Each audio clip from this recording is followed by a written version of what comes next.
Dobrodošli u kanal Kornelija priče.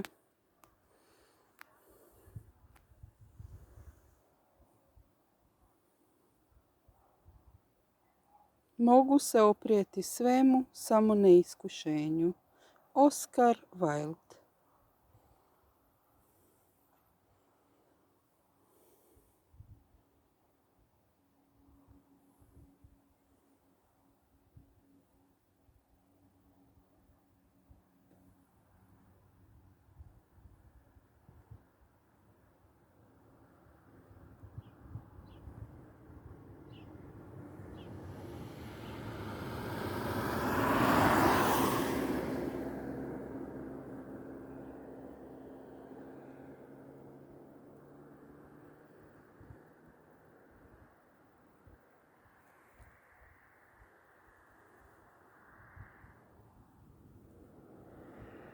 Do sljedećeg susreta. Bog.